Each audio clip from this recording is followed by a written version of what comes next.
അമ്മയിൽ രമേശ് പിഷാരടിയുടെ നേതൃത്വത്തിൽ അഡ്കോ കമ്മിറ്റി രൂപീകരിച്ചു.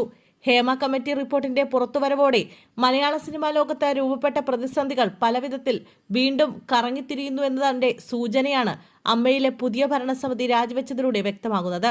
ഹേമ കമ്മിറ്റി റിപ്പോർട്ടിൽ പുരുഷന്മാരായ നടന്മാരിൽ പലരും പ്രതിസന്ധിയിലായപ്പോഴാണ് വനിതകൾ നയിക്കട്ടെ എന്ന നിർദ്ദേശമെത്തിയത്. എന്നാൽ തലപ്പത്തെത്തിയ വനിതകൾ നിസാര ഈഗോ ക്ലാഷിൽ തമ്മിൽ തല്ലി പിരിഞ്ഞതോടെ താരസംഘടനയിൽ വീണ്ടും പ്രതിസന്ധി ഉടലെടുത്തിരിക്കുകയാണ്. President Shweta Menon, general secretary Kukku Parameswaran തുടങ്ങി എല്ലാ അംഗങ്ങളും രാജിവെച്ചു. അധ്യക്ഷ സ്ഥാനം ശ്വേതാ മേനോൻ രാജിവെച്ചതിന് പിന്നാലെ ഭരണസമിതിയെ നയിക്കാൻ അടിയന്തര തീരുമാനമെടുത്തിരിക്കുകയാണ് താരസംഘടനയായ അമ്മ. പാലക്കാട് എം.എൽ.എയും നടനുമായ രമേശ് പിഷാരടിയുടെ നേതൃത്വത്തിൽ ഹഡ്കോ കമ്മിറ്റി രൂപീകരിച്ചു. ശ്വേതയും ഭരണസമിതിയും ഒന്നടങ്കം രാജിവെച്ചതിന് പിന്നാലെ ഹഡ്കോ കമ്മിറ്റി രൂപീകരിക്കാൻ നടൻ ജഗദീഷിനെ ചുമതലപ്പെടുത്തിയിരുന്നു. ജഗദീഷിന്റെ നേതൃത്വത്തിൽ നടത്തിയ ചർച്ചകൾക്കൊടുവിലാണ് പിഷാരടിയെ ഹഡ്കോ കമ്മിറ്റിയുടെ അധ്യക്ഷനായി തെരഞ്ഞെടുത്തത്. മുൻമന്ത്രി ഗണേഷ് കുമാർ അടക്കം ഹഡ്കോ കമ്മിറ്റിയിൽ അംഗങ്ങളായിരിക്കും. 4 മാസമാണ് ഹഡ്കോ കമ്മിറ്റിയുടെ പുതിയ കാലാവധി. അതിനകം പുതിയ ഭരണസമിതിയെ കണ്ടെത്താനുള്ള തെരഞ്ഞെടുപ്പ് പ്രവർത്തനങ്ങളിലേക്ക് താരസംഘടന കടക്കും. താരസംഘടനയായ അമ്മയുടെ അധ്യക്ഷ സ്ഥാനം രാജിവെച്ചിറങ്ങിയതിന് പിന്നാലെ സംഘടനയ്ക്കുള്ളിൽ നടന്ന നീക്കങ്ങളെക്കുറിച്ച് തുറന്നടിച്ചാണ് ശ്വേതാ മേനോൻ രംഗത്തെത്തിയത്.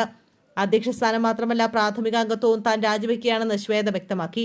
താനടക്കം 17 അംഗ ഭരണസമിതിയും ഒന്നടങ്കം രാജിവെച്ചതായി വ്യക്തമാക്കിയ അവർ വലിയ ഗൂഢാലോചനയിലൂടെയും മുൻകൂട്ടി തയ്യാറാക്കിയ അജണ്ടയിലൂടെയുമാണ് തങ്ങളെ പുറത്താക്കാൻ ചിലർ ശ്രമിച്ചതെന്നും തുറന്നടിച്ചു.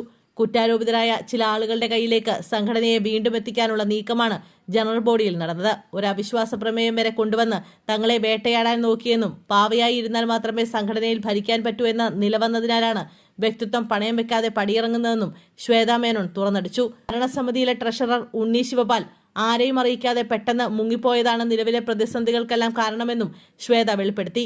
മെയിലോ മറ്റു വിവരങ്ങളോ നൽകാതെ മെയ് 1-നാണ് അദ്ദേഹം ഓടിപ്പോയത്.